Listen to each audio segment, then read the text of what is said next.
صلوات اللہ وسلامہ علیہ وعلی آلہ وصحبہ اجمعین، اما بعد۔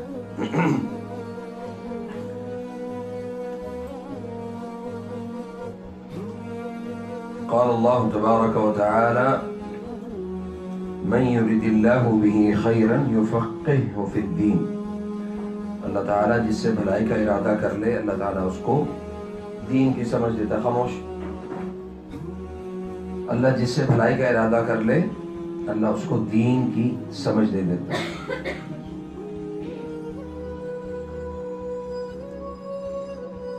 پچھلے دنوں پورے ملک میں عجیب و غریب حالات ہوئے اور بہت سارے لوگوں کو تکالیف کا سامنا کرنا پڑا۔ اس تکلیف کی وجہ سے بہت سارے اموات بھی ہوئیں اور جلاؤ گھیراؤ بھی ہوا۔ تو یہ ہمارے لیے ایک ایسا عجیب و غریب ٹرائل تھا کہ اس سے پہلے کبھی بھی پاکستان میں حالات تو پہلے بھی بہت مرتبہ بنتے رہے، لیکن خاص طور پہ اس واقعے کو آسیہ ملعونہ کے اس نے جو بھی خباثت کی اور نبی صلی اللہ علیہ وسلم کی شان میں گستاخی کی، اس نے جو بھی معاملات کیے وہ سارے کے سارے گورنمنٹ آف پاکستان نے اپنے ان کی جو سپریم کورٹ ہے اس نے ایک فیصلہ کیا۔ اس فیصلے کے بعد پورے پاکستان میں ہلچل مچ گئی۔ ہمارے عوامی رد عمل سے یہ ظاہر ہوا کہ ہمیں کسی بھی چیز کا نہیں پتا،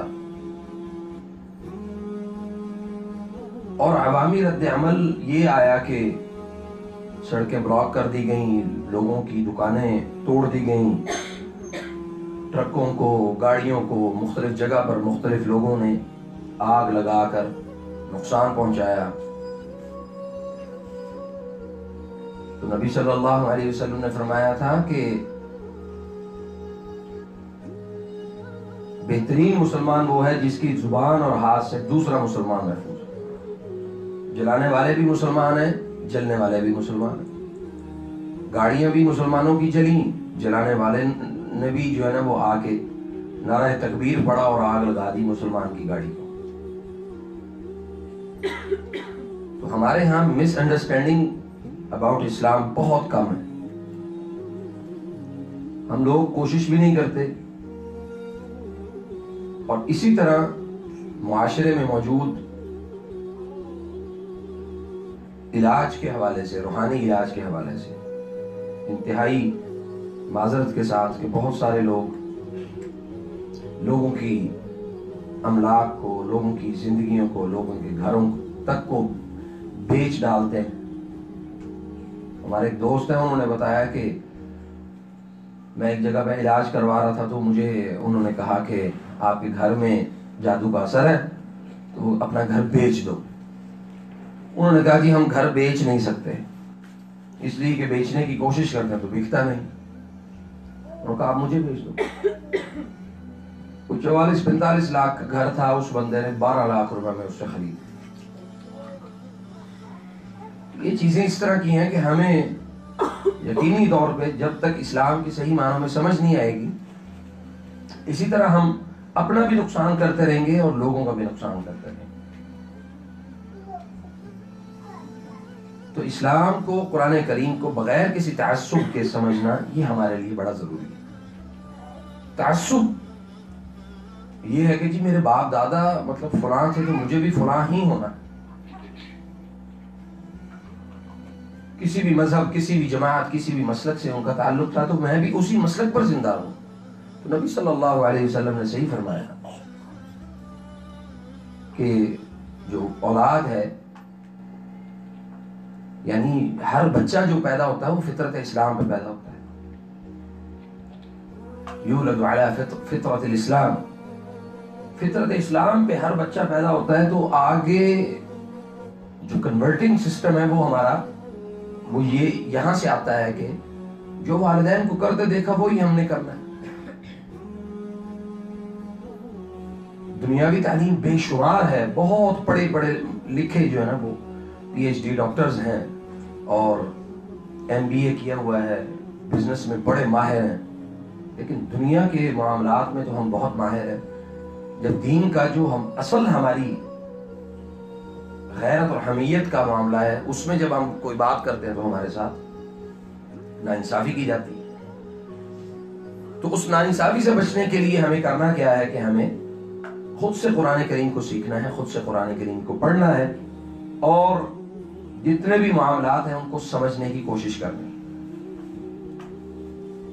جب اللہ نے کہہ دیا نا کہ لا اکراہ فی الدین، کہ دین میں کوئی زبردستی نہیں ہے، جبر نہیں، تو آپ دین کو خود سمجھنے کی کوشش کریں.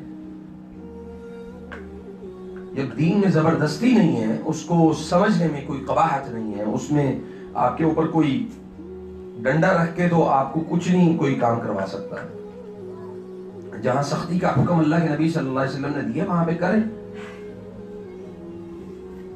لیکن اسلام کو اپنی مرضی اور اپنی عقل کے مطابق سمجھنے کی کوشش نہ کریں.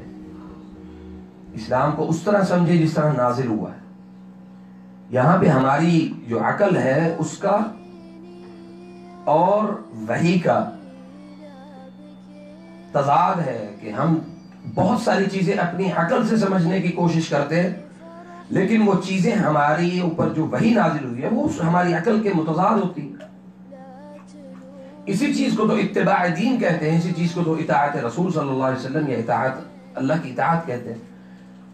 کہ آپ کا دل، آپ کا من ایک چیز کو نہیں مان رہا تو آپ نے جو قرآن کی آیت نازل ہوئی آپ نے اس کو ماننا ہے. یہ نہیں ہے کہ جی بندہ یہ کہے کہ جی میں نے اسلام کو اپنی مرضی کے مطابق ماننا ہے، جہاں میری مرضی ہوگی، جہاں میرا دل چاہے گا میں مانوں گا، جہاں دل نہیں مانے گا وہاں نہیں مانوں گا. تو آپ کی عقل جو ہے وہ دین کے تابع ہے، نہ کہ آپ کی عقل جو ہے وہ دین کے یعنی جو وحی ہے اس کو اپنے تابع کرنے کی کوشش نہ کریں. جیسے ہی، کیونکہ دین فطرت ہے، جیسے ہی آپ اس کو بدلنے کی کوشش کریں گے تو اس کا نتیجہ جو ہے نا وہ انتہائی غلط ہمارے سامنے آئے گا. اور یہی نتائج ہیں جو ہمیں ہمارے امن کو، ہمارے معاملات کو خراب کرتے ہیں. تو اللہ تعالیٰ یہ بہت ضروری بات تھی سمجھانا، سمجھنا، چونکہ ہمیں جذبات میں، ہمارے جذبات اسی طرح ہیں محمد رسول اللہ صلی اللہ علیہ وسلم کے لیے جس طرح نبی کریم صلی اللہ علیہ وسلم نے ہمیں فرما دیا. ان کی محبت اور ان کی عزت، ان کی ناموس کی حفاظت یہ ہماری ہم سب کی ذمہ داری ہے. لیکن اس سے پہلے آپ نے کس طرح سے کسی کی ناموس کو بچانا ہے، پہلے اس کے مقام کو تو سمجھنے، پہلے اس کی باتوں کو تو سمجھنے، اس کے صحیح معنوں میں فالوورز تو بنے. ہماری فالوئنگ جو ہے نا وہ اور ٹائپ کی ہے اور ہمارا جذبہ اور ٹائپ کا ہے. تو اللہ تعالی ہمیں سمجھنے کی توفیق عطا فرمائے. دونوں ہاتھ اپنے گھٹنوں پہ رکھ لیں گے، انشاءاللہ پوری توجہ سے تلاوت کو سنیں گے، قرآن کریم کو سنیں گے. دم سنتے ہوئے اگر کسی کو سر میں درد ہو، ٹانگوں میں درد ہو، نیند آ جائے، گھبراہٹ ہو تو یہ انشاءاللہ پھر بعد میں مجھے بتائیں گے. بسم اللہ الرحمن الرحیم. اللهم ابسط علينا من بركاتك ورحمتك وفضلك ورزقك ربنا الله الذي في السماء تقدس اسمك أمرك في السماء والأرض كما رحمتك في السماء فاجعل رحمتك في الأرض اغفر لنا حوبنا وخطايانا أنت رب الطيبين أنزل رحمة من رحمتك وشفاء من شفائك على هذا الوجع فيبرأ. بسم الله الرحمن الرحيم.